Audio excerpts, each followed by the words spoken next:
Hello everyone, সবাইকে সোনামণি learning সেন্টারে স্বাগত। আজকের ভিডিওতে আমি নিয়ে এসেছি প্রথম পর্যায়ক্রমিক মূল্যায়ন 2025 ষষ্ঠ শ্রেণীর ভূগোলের একটি সাজেশন। এখানে যে প্রশ্নগুলো রাখা হয়েছে প্রত্যেকটা প্রশ্নই খুব ইম্পর্টেন্ট। তোমাদের পরীক্ষাতে যেমন প্রশ্ন থাকে ঠিক একই ধরনের প্রশ্ন রাখা হয়েছে। এবারের পরীক্ষা হবে 30 নম্বরের, সময় থাকবে 1 ঘন্টা। তাহলে চলো শুরু করা যাক আজকের পর্বটি। দেখো, একের দাগে সঠিক উত্তরটি নির্বাচন করে লেখো। 6টি প্রশ্নের উত্তর দিতে বলেছে।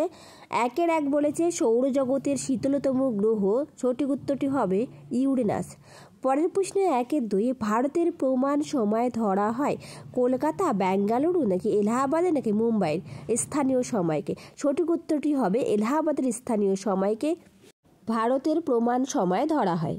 পরের প্রশ্ন 1-3 পৃথিবীর নিরক্ষীয় ও মেরু ব্যাসের পার্থক্য 40 কিলোমিটার নাকি 41 কিলোমিটার নাকি 42 কিলোমিটার নাকি 43 কিলোমিটার।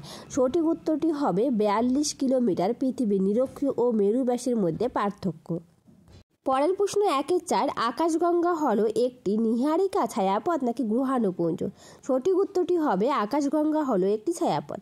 পরের প্রশ্ন 1-5 পৃথিবীর অক্ষ কক্ষতলের সঙ্গে 66.5 ডিগ্রি কোণে হেলে আছে, অর্থাৎ পৃথিবীর অক্ষ কক্ষতলের সঙ্গে 66.5 ডিগ্রি কোণে হেলে থাকে, এটা মনে রাখবে। পরের প্রশ্ন 1-6 সৌরজগতের উষ্ণতম গ্রহ হলো শুক্র গ্রহ। একটু আগে আমরা পড়লাম শীতলতম গ্রহ। শীতলতম গ্রহ ছিল ইউরেনাস আর উষ্ণতম গ্রহ হলো শুক্র গ্রহ। পরের প্রশ্ন 1-7 ভারতের একটি পশ্চিম বাহিনী নদী হলো কাবেরী, গোদাবরী, নর্মদা নাকি মহানদী। সঠিক উত্তরটি হবে নর্মদা নদী ভারতের একটি পশ্চিম বাহিনী নদী। ঠিক আছে, চলো পরের প্রশ্ন। এরপর দেখো 2 দাগ, নিচের প্রশ্নগুলির এক কথায় উত্তর দাও, যে কোনো 10টি। 2-1 বলেছে ভারতের দীর্ঘতম হিমবাহের নাম কি। উত্তর ভারতের দীর্ঘতম হিমবাহের নাম সিয়াচেন হিমবাহ। পরের প্রশ্ন 2-2 চান্দ্র মাস কাকে বলে। উত্তর একটি পূর্ণিমা থেকে অপর পূর্ণিমা পর্যন্ত, অর্থাৎ পৃথিবীর চারদিকে একবার প্রদক্ষিণ করতে চাঁদের যে সময় লাগে তাকে চান্দ্র মাস বলে। পরের প্রশ্ন 2-3 ভারতের দক্ষিণে অবস্থিত প্রতিবেশী দেশটির নাম কি। উত্তর ভারতের দক্ষিণে অবস্থিত প্রতিবেশী দেশটির নাম শ্রীলঙ্কা। পরের প্রশ্ন 2-4 3 দিক জলভাগ দ্বারা বেষ্টিত স্থলভাগকে কি বলা হয়। উত্তর 3 দিক জলভাগ দ্বারা বেষ্টিত স্থলভাগকে উপদ্বীপ বলা হয়, অর্থাৎ চারদিকে জলভাগ থাকবে, মাঝখানে স্থলভাগ থাকবে, সেটাকে বলা হয় উপদ্বীপ। 2-5 ভারতের নবীনতম রাজ্য কোনটি। উত্তর হবে তেলেঙ্গানা। পরের প্রশ্ন 2-6 সূর্যের সব থেকে কাছের নক্ষত্রের নাম কি। উত্তর প্রক্সিমা সেন্টাউরি। পরের প্রশ্ন 2-7 দুন কি। শিবালিক ও হিমাচল হিমলের মাঝের সংকীর্ণ যে উপত্যকা রয়েছে সেই উপত্যকাকে বলা হয় দুন উপত্যকা। ভেরি ভেরি ইম্পর্টেন্ট, পরীক্ষায় আসার খুব সম্ভাবনা রয়েছে। পরের প্রশ্ন 2-8 ভারতের মূল ভূখণ্ডের দক্ষিণতম বিন্দু কি। উত্তর কন্যাকুমারিকা। এখানে একটু ট্রিকি প্রশ্ন আসে। ভারতে যদি শুধু বলতো দক্ষিণতম বিন্দু তাহলে হতো ইন্দিরা পয়েন্ট, কিন্তু এখানে বলছে মূল ভূখণ্ডের কথা, এই জন্য হয়েছে কন্যাকুমারিকা, এটা একটু মাথায় রাখবে। 2-9 কয়াল কাকে বলে। উত্তর মালাবার উপকূলের উপহ্রদগুলিকে কয়াল বলা হয়। পরের প্রশ্ন 2-10 3 দিক স্থলভাগ দ্বারা বেষ্টিত জলভাগকে কি বলা হয়। উত্তর হচ্ছে উপসাগর। একটু আগে আমরা পড়লাম 3 দিক জলভাগ দ্বারা বেষ্টিত স্থলভাগকে বলা হয় উপদ্বীপ, আর এখানে বলছে 3 দিক স্থলভাগ দ্বারা বেষ্টিত জলভাগকে বলা হয় উপসাগর। পরের প্রশ্ন 2-11 ভারতে অবস্থিত হিমালয়ের সর্বোচ্চ শৃঙ্গের নাম কি। উত্তর ভারতে অবস্থিত হিমালয়ের সর্বোচ্চ শৃঙ্গের নাম কাঞ্চনজঙ্ঘা, যার উচ্চতা 8586 মিটার। এটি ভারত ও নেপাল সীমান্তে অর্থাৎ সিকিম রাজ্যের কাছে অবস্থিত। এরপর দেখো পরের প্রশ্ন 3 দাগ, নিচের প্রশ্নগুলির উত্তর দাও 2টি। 2 নম্বর করে থাকবে। 3-1 ভারতের সীমা উল্লেখ করো। উত্তর ভারতের সীমা ভারতের রাজনৈতিক মানচিত্র দেখলে দেখা যাবে ভারতের উত্তর পশ্চিমে আছে পাকিস্তান ও আফগানিস্তান, উত্তরে আছে চীন, নেপাল ও ভুটান, পূর্বে আছে মায়ানমার, বাংলাদেশ এবং বঙ্গোপসাগর, 4 পশ্চিমে আছে আরব সাগর এবং 5 নম্বরে দক্ষিণে আছে ভারত মহাসাগর, শ্রীলঙ্কা ও মালদ্বীপ। পরের প্রশ্ন 3-2 ভারতের অক্ষাংশ ও দ্রাঘিমা রেখাংশগত অবস্থানটি লেখো। উত্তর ভারতের অক্ষাংশগত অবস্থান 8 ডিগ্রি 4 মিনিট উত্তর থেকে 37 ডিগ্রি 6 মিনিট উত্তর। ভারতের দ্রাঘিমা রেখাংশগত অবস্থান 68 ডিগ্রি 7 মিনিট পূর্ব থেকে 97 ডিগ্রি 25 মিনিট পূর্ব পর্যন্ত বিস্তৃত। 3 অক্ষরেখাকে সমাক্ষরেখা বলা হয় কেন? উত্তর, অক্ষরেখা থেকে পৃথিবীর কেন্দ্র পর্যন্ত যে কোণ তৈরি হয় তাকে অক্ষাংশ বলে।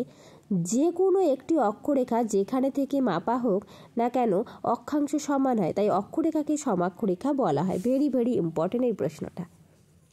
পরের প্রশ্ন 3-4 নিরক্ষরেখাকে মহাবৃত্ত বলা হয় কেন? উত্তর, নিরক্ষরেখাকে মহাবৃত্ত বলার কারণ 1 অক্ষরেখাগুলির মধ্যে নিরক্ষরেখা সব থেকে বড়। 2 নিরক্ষরেখা পৃথিবীকে সমান 2টি অংশে ভাগ করেছে। 3 পৃথিবীর কেন্দ্র এবং নিরক্ষরেখার কেন্দ্র একই, তাই নিরক্ষরেখাকে মহাবৃত্ত বলা হয়। এরপর দেখো 4 দাগ, নিচের প্রশ্নগুলোর উত্তর দাও। 2টি 3 নাম্বার করে থাকবে। 4 দাগ, ভারতের পশ্চিমের মরু অঞ্চলের ভূপ্রকৃতি কিরূপ? উত্তর, ভারতের পশ্চিমের মরু অঞ্চলের ভূপ্রকৃতি আরাবল্লী পর্বতের পশ্চিমে রাজস্থান রাজ্যে ভারতের মরু অঞ্চল থর মরুভূমি অবস্থিত, যার গড় উচ্চতা হলো 150 মিটার। তাই ভূমির উচ্চতা অনুযায়ী পশ্চিমের মরু অঞ্চলের ভূপ্রকৃতি সমভূমির মতো। থর মরুভূমি সর্বত্র বালি আর পাথর দিয়ে গঠিত এবং এটি রুক্ষ শুষ্ক উদ্ভিদহীন অঞ্চল।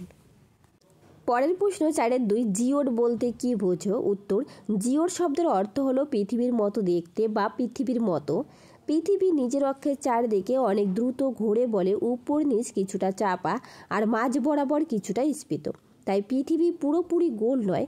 কমলা লেবু বা নাশপাতির সঙ্গে পৃথিবীর আকৃতির কিছুটা মিল থাকলেও আসলে পৃথিবীর আকৃতি পৃথিবীর মতোই, যাকে ইংরাজিতে জিওড বলা হয়ে থাকে।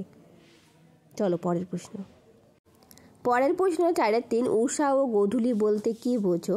উত্তর, উষা সূর্যোদয়ের কিছুক্ষণ আগে যে সময়ের পূর্ব দিকের আকাশে হালকা আলোর আভা দেখা যায় সেই সময়কে উষা বলে। তারপর দেখো গোধূলি, সূর্যাস্তের পর সন্ধ্যের আগের সময়কে গোধূলি বলে। সৃষ্টির কারণ অর্থাৎ গোধূলি সৃষ্টির কারণ, পৃথিবীর যে অংশের উপর ছায়াবৃত থাকে সেই অংশে সূর্যকে দেখা যায় না, তবে তার আভা দেখা যায়। এই জন্যই উষা ও গোধূলির সৃষ্টি হয়। চলো পরের প্রশ্ন। পরের প্রশ্ন 4-4 অক্ষরেখা দ্রাঘিমা রেখার মধ্যে পার্থক্য। দেখো বিষয় রয়েছে অক্ষরেখা দ্রাঘিমা রেখা। এখান থেকে তোমরা প্রথম 4টা মুখস্থ করবে। আকৃতি, অক্ষরেখাগুলি পূর্ণবৃত্তাকার, দ্রাঘিমা রেখাগুলি অর্ধবৃত্তাকার। অপর নাম, অক্ষরেখার অপর নাম সমাক্ষরেখা, দ্রাঘিমা রেখার অপর নাম দেশান্তর রেখা। তারপর অবস্থান, অক্ষরেখা পরস্পর সমান্তরাল, দ্রাঘিমা রেখা পরস্পর সমান্তরাল নয়। বিস্তৃতি, অক্ষরেখাগুলি পূর্ব পশ্চিমে বিস্তৃত, দ্রাঘিমা রেখাগুলি উত্তর দক্ষিণে বিস্তৃত। এই 4টা তোমরা মুখস্থ করে নেবে, ঠিক আছে? চলো পরের প্রশ্ন। এরপর দেখো 5 দাগ, নিজের প্রশ্নগুলির উত্তর দাও। 1টি 5-1 ভারতের উত্তরের পার্বত্য অঞ্চল সম্পর্কে একটি বিবরণ দাও। উত্তর, ভারতের উত্তরের পার্বত্য অঞ্চল অবস্থান লিখবে প্রথমে ভারতের একদম উত্তরে অবস্থিত উত্তরের পার্বত্য অঞ্চল। এই অঞ্চলটি উত্তর পশ্চিমে জম্মু ও কাশ্মীর থেকে শুরু করে উত্তর পূর্বে অরুণাচল প্রদেশ পর্যন্ত ধনুকের মতো অবস্থান করেছে। তারা পর্বতশ্রেণী, হিমালয় ও কারাকোরাম এখানকার প্রধান পর্বতশ্রেণী। প্রথমে হিমালয় লিখবে। হিমালয় কথাটির অর্থ বরফের গৃহ। উত্তর থেকে দক্ষিণে পরস্পর সমান্তরাল পর্বতশ্রেণী অবস্থান করছে। একদম উত্তরে রয়েছে হিমাদ্রি, তার দক্ষিণে হিমাচল, একেবারে দক্ষিণে অবস্থিত শিবালিক পর্বতশ্রেণী। তারপর পয়েন্ট করবে 2 কারাকোরাম। গড় উইনসিন 8611 মিটার, ভারতের উচ্চতম ও বিশ্বের দ্বিতীয় উচ্চতম শৃঙ্গ। এখানে সিয়াচেন, ভারতের দীর্ঘতম হিমবাহ হল সিয়াচেন, দেখা যায়। এখানেও অবস্থিত কতগুলো গুরুত্বপূর্ণ গিরিপথ, বানিহাল, জজিরা ইত্যাদি গিরিপথ এই কারাকোরামে লক্ষ্য করা যায়। এটুকু তোমরা খুব সুন্দর করে লিখবে। পরের প্রশ্ন 5-2 ভারতের প্রধান নদী গঙ্গা নদীর প্রবাহপথ সম্পর্কে যা জানো লেখো। গঙ্গা নদীর প্রবাহ পথ, ভারতের দীর্ঘতম নদী হলো গঙ্গা, এর দৈর্ঘ্য 2525 কিলোমিটার। উৎস লিখবে হিমালয়ের গঙ্গোত্রী হিমবাহের গোমুখ তুষার গুহা থেকে গঙ্গার উৎপত্তি হয়েছে। গতিপথ, গঙ্গা নদী উৎসের কাছে ভাগীরথী নামে প্রবাহিত হয়েছে। পরের পয়েন্ট। তারপর গতিপথ, এই প্রবাহিত পথ ধরে গঙ্গা নামে উত্তরপ্রদেশের এলাহাবাদের কাছে প্রধান উপনদী যমুনার সাথে মিলিত হয়েছে ও এই মিলিত প্রবাহ পশ্চিমবঙ্গের মুর্শিদাবাদের ধুলিয়ানের কাছে গঙ্গা নদী পদ্মা ও ভাগীরথী হুগলি এই 2টি শাখায় ভাগ হয়ে প্রবাহিত হয়েছে। গঙ্গার প্রধান শাখাটি পূর্বে পদ্মা নামে বাংলাদেশে প্রবাহিত হয়েছে এবং অপর শাখাটি দক্ষিণে ভাগীরথী হুগলি নামে পশ্চিমবঙ্গের উপর দিয়ে প্রবাহিত হয়েছে। তারপর পয়েন্ট করবে মোহনা। গঙ্গা নদী শেষে হুগলি নদী নামে পশ্চিমবঙ্গের দক্ষিণে প্রবাহিত হয়ে বঙ্গোপসাগরে মিশেছে। আমি যেভাবে পয়েন্ট করে করে লেখালাম তোমরা এইভাবে পয়েন্ট করে করে লিখবে। তাহলে আজ রইল এই পর্যন্ত, আবার দেখা হবে নতুন আর একটা ভিডিওতে। যদি তোমাদের ভিডিওটা ভালো লেগে থাকে একটা লাইক, শেয়ার অ্যান্ড কমেন্ট করবে। আর যারা নতুন প্লিজ চ্যানেলটা সাবস্ক্রাইব করে পাশে থাকবে। Thank you everyone.